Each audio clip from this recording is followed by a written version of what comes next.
Hey guys, welcome back to Dodefy, my journey to becoming a product designer.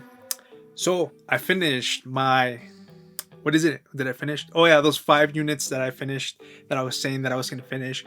Ended up reading a lot, and now I'm doing my high fidelity usability task. So I had to create a prototype. So what you want to know is that you're gonna have to deal with Invision.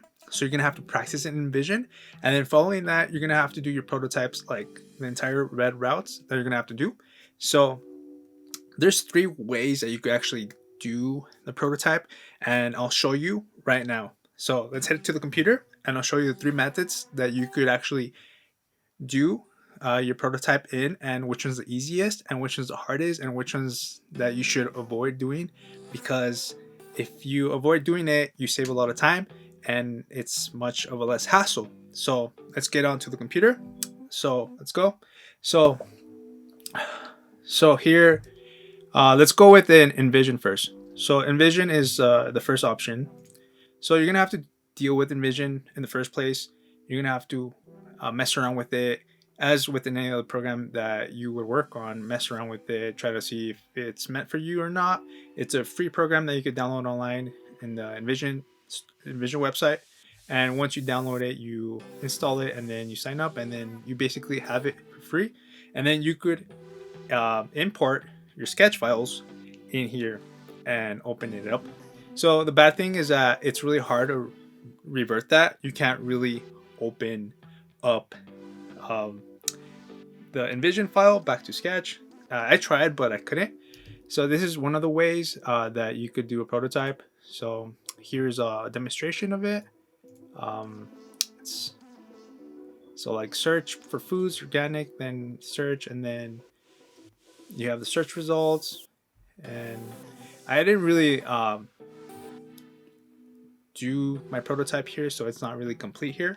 I did invest a lot of time in here, and I did a lot throughout the through Envision, and learned the whole how it works and how it functions, and that's how it functions. And it's one of my least favorite kind of ways to do the prototype, but it's really good to know the program. And it's gone with the other part. The second part is actually doing it through Sketch and getting the craft plugin. So what you do is that you you go to the Envision, and then you create an account, and then it'll demonstrate ways to get the craft plugin. So you get the craft plugin, and then you install it in here, and then from there you're able to actually prototype. You get this little plugin right here, options here. Make sure on the top of your, if you have a MacBook, on the top it's gonna be like the craft. It's gonna be there on the top, and then just make sure it's like on and everything's on. And if you want to install it, and I had trouble with that, but that's how you install Craft. But Craft was I liked it. It was in it was better than Vision with using it with Sketch and Craft. I liked it a lot more than Vision itself. And another word was that Envision is like very laggy when I was trying to like actually test prototype. So that's why I ended up not going with Envision. So this is the second option. I ended up doing a lot of it, and then it came to where I was like, no way, I can't do this anymore.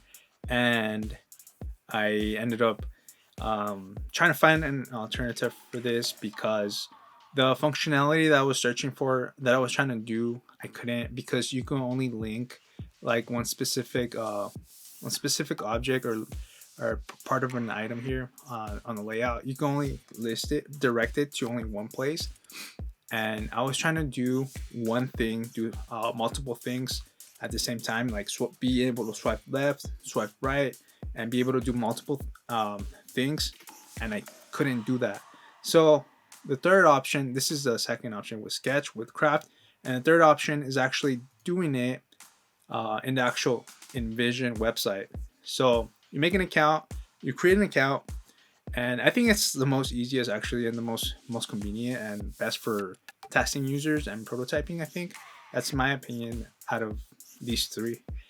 And the way this works is that once you get like your images, your screen images that you want to prototype, and you just export them as JPEGs or PNGs, and then you import them in Invision, and then from here, I'll show you. You just upload your images, drag them there, and then I ended up creating a lot of screens, as you can see.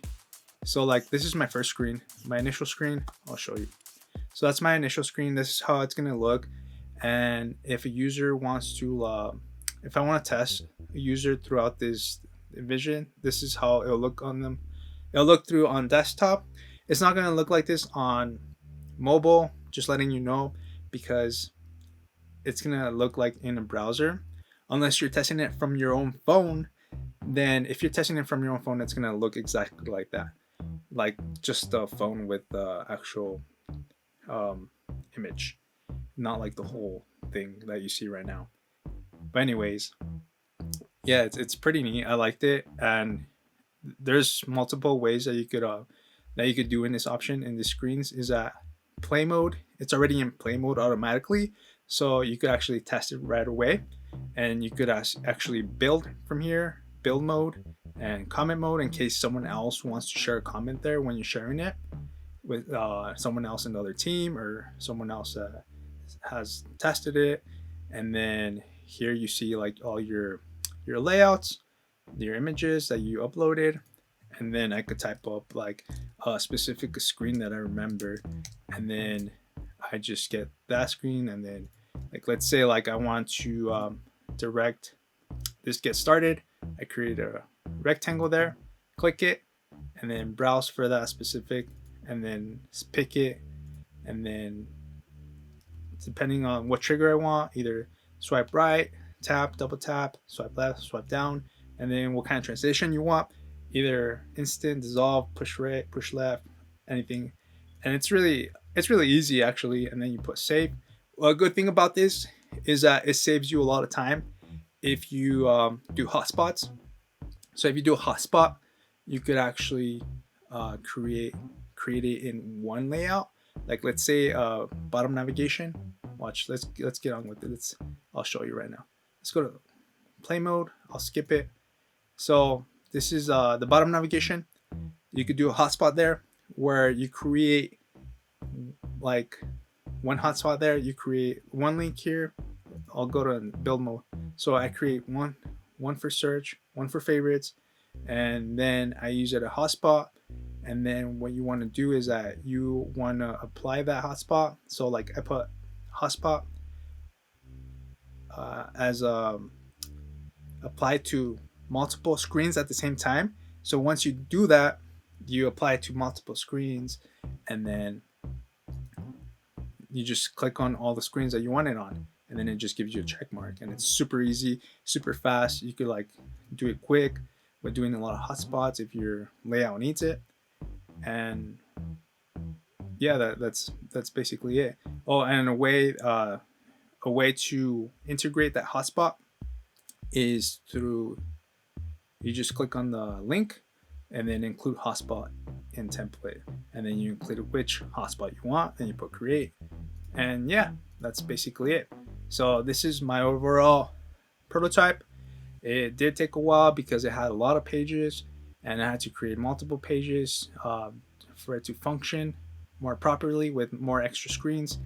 And it was pretty much a big hassle for especially this type of red routes and layout. Like this is a lot of work, you know.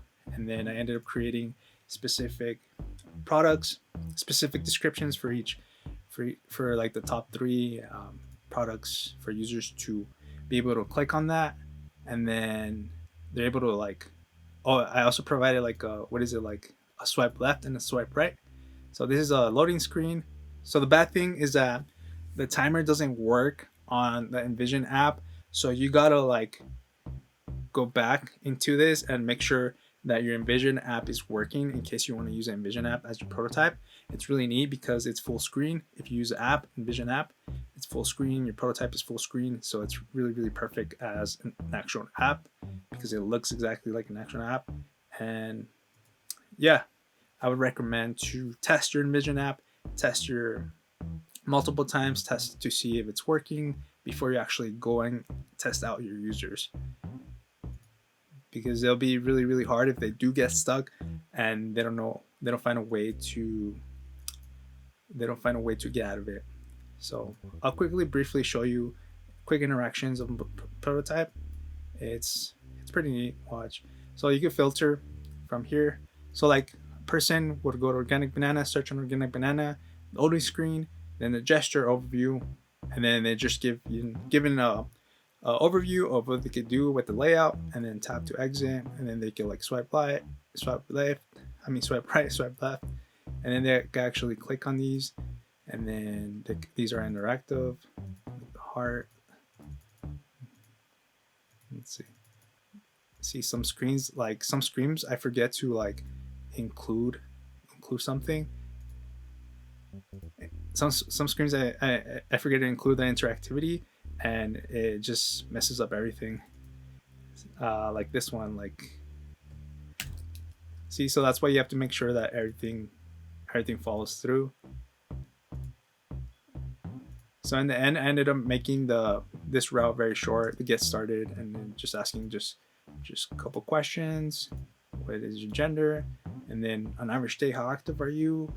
And actually put moderate, and then yes, and then tap to continue, create an account, sign up, and then sign up, and then favorites. So users could go to favorites, they could actually edit, and then click on specific things. Also, like depending on the task you want the users to do, make sure you have that and make sure that they're accurate. So like I want my users to delete stuff that's not organic in my favorites, and then they're able to do that. And I gave out a specific 2 ways for users to delete it, and I wanted to see which way users will delete the actual non-organic items. So that was one of the tasks. And also users could scan by the code, the UPC code with their camera, and then see, as you can see, and then they're taken to the actual chip section, layout. What is it? Lay's classic potato chips, and they could see the insights of the nutrition description and everything. And yeah, so far I tasted like 3 users, and it went pretty good. I felt like there is a lot of errors and things that I could change, but that's why you go back. So you test 5 users, you go back, you iterate, you see what you have to change, and you change it, and then you go back and test 5 other users, and then you document. So yeah, that's basically it. Hopefully you guys find this video useful and helpful. Leave a comment below if you find it useful. Leave a like, subscribe for the next one. Peace out.